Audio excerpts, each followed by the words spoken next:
How's it going, everybody? This is BeatTheBush.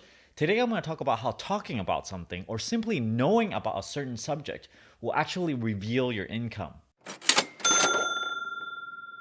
Now, there are various pros and cons of revealing your income, and generally, if everyone reveals their income, it's actually better for the worker. However, if you're in most companies, most people do not know each other's salary, and if you were to volunteer your salary to other people, some people might get mad at you. Some people might take this information and take advantage of it. For example, if you have a higher salary than they expect, and they do a similar job than you do, they might just go to their boss and quote your salary as a reason why they should get a higher salary. And in turn, maybe they might get a higher salary, or they might come back to you and possibly not give you that next pay raise because everyone already knows that you get paid too much. Generally, it's actually good to share your income. If everyone in a large group would share it all together, this actually promotes a fair income given the job that you do rather than sort of your negotiation skills. So with that said, regarding to if you should reveal your salary or not, or if a company should just post everyone's salary, I'm going to skip over this and just talk about what you can say that might actually reveal your income. Because if you are on the camp that everyone has their income hidden, you might want to hide your personal income too. And in doing so, you probably don't want to talk about certain things that would sort of give away a ballpark figure of what your income is. So here we go. The first thing that can reveal your income is if you talk about contributing to a Roth IRA. As a single person, your income can reach 124K before contribution to your Roth IRA starts to phase out. At 139K, you can no longer contribute to a Roth IRA. So if someone at the lunch table just suddenly says, yeah, I can't contribute to a Roth IRA, I just can't,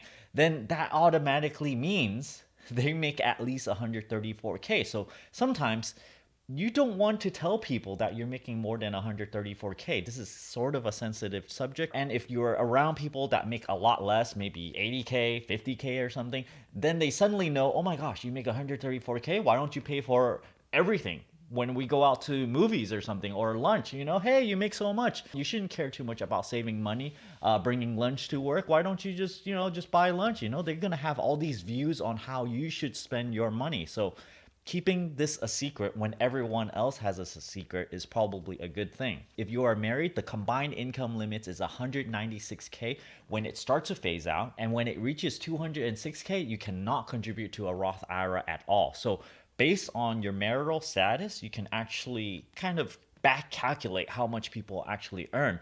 If you know they contribute to a Roth IRA that particular year, then you know how much they made on the ballpark. You can know if they made more than a certain amount or less than a certain amount. The second thing that you can talk about that will give away your income slightly is if you actually obtain a CVRP rebate. Now, this is the Clean Vehicle Rebate Project. The income limits on this is gross income for the single filer is 150K. So in the Silicon Valley, if you are an engineer or something, you might make more than 150K if you're a software engineer or whatever. Then if you're at the lunch table and then casually mention, oh yeah, if you buy an electric vehicle, you can get federal rebate, you can get the CVRP. And if you mention that you personally got the CVRP, you automatically just said, oh, I made less than 150K. Or if you say, oh, I don't get the CVRP, then you automatically said you made more than 150K, which might be a very sensitive topic here. If everyone's salary is around that much, maybe one person makes 130K and then you personally make 150K for the same exact position, same level and everything, and they suddenly know, oh, why do you make 20K more? Why is it that we do the exact same thing? We're on the same team, we do the project at the same exact speed, and et cetera, et cetera. So this is something to watch out for if you're at the lunch table and you don't want to talk about CVRP rebates. The third thing that you don't want to talk about is Social Security taxes. Now, I personally witness a lot of people comment saying that, oh, this month's paycheck, it got bigger because you no longer have to pay Social Security tax. So when someone says this, you can almost get to a very, very specific salary range because maybe it's a 2 paycheck every single month that you get. And let's say at the beginning of November, they, blurted it out accidentally and say, oh, did you notice this month's paycheck? It got a little bit bigger. I have no idea why. So if they have no idea why. They didn't even know that it was the Social Security that just completely went away. They no longer have to pay the 6.2%. But Social Security tax stops after you earn more than $137,700 for 2020. If at the beginning of November you happen to say, oh, my paycheck got bigger, you automatically just said, in the first 10 months, you made $137,700, and then you can kind of extrapolate, right?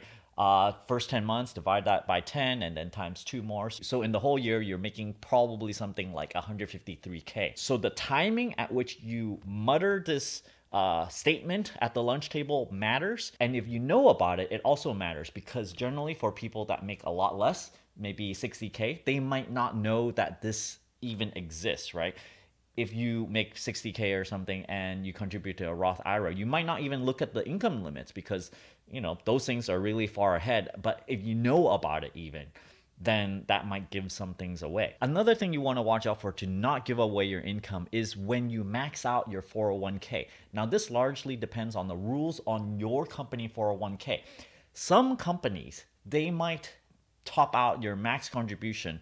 The max you can ever do is, let's say, 10% or something. So if you say you max out your 401k at a certain time of the year, right there, you already very, very well define how much income that you make. Many places that I personally work for, I know one of them, they allow you to contribute up to 50%. So in that case, you might be able to max it out very, very quickly in the year. However, if you say you max it out, let's say in March, and the maximum contribution for 2020 is $19,500. Let's say you max it out in the first 2 months, okay? And then sometime in March, before the first paycheck, you say, oh yeah, I already maxed out my 401k. You're like trying to brag a little bit or something. So right off top, the company contribution limit is 50%.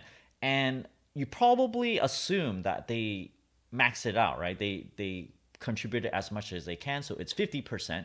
So essentially, they made $19,500. That's 50% of their income. You multiply this by 2, so you can kind of guess that every single month they made $19,500. Let's call this $20,000. So for the full year, their salary is $240,000, just from deduction, basically. Now, it's not all the time where you can make this deduction, because sometimes people could change the amount that they contribute. So if they change the amount that they contribute throughout the year, and then they just sort of mention it maybe in November or December that they max it out, sometimes there's a little bit of guesswork going on, because sometimes your company may only match you. Let's say it's a 3% match, right? They will only match you on a per month basis. Let's say your company only matches up to 3% every pay period. So it would not be advisable for someone to just front load all this and try to max out their 401k early in the year, because later on in the year,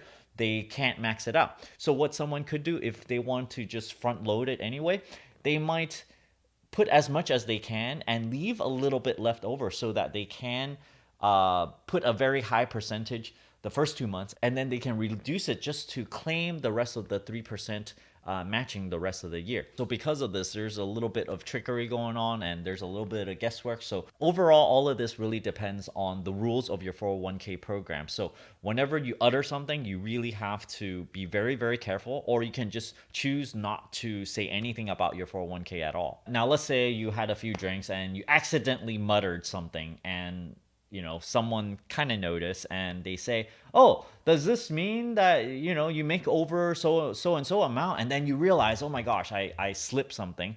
Then what you can do is a couple of things. You could say, oh, I'm not too sure. Maybe I made a mistake in my calculations. Or if you contribute to a Roth account and you don't want to let people know that you make less than $139,000, then you might go, oh, I didn't even know there's this income limit. I'll have to check it out and see, if I'm eligible. If you say this, then you can just kind of play dumb. There's like a little bit of leeway, but a lot of times if you let slip, a lot people kind of know that you did it by accident, and you can kind of infer that people made a slip with whatever they said. So it's probably better that you don't slip at all, so that you don't give away your, a good range of your income, because, just saying that it's more or less than these ranges, it's very telling depending on the industry that you're working.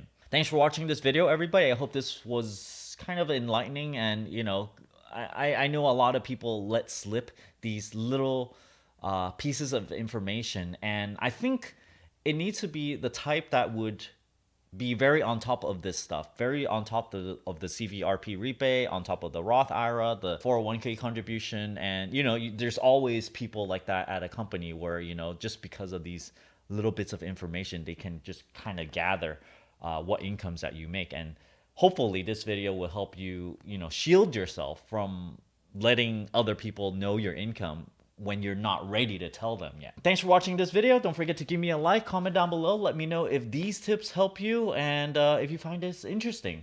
And as always, don't forget to push that subscribe button and ring that bell icon. Thanks for watching. Oh, I don't know. I haven't talked about this Audible link yet, but for a long time I haven't promoted this Audible thing yet. But if you guys are interested in an Audible book, you can sign up for this, get a free audiobook, and you can help support this channel. Thanks for watching.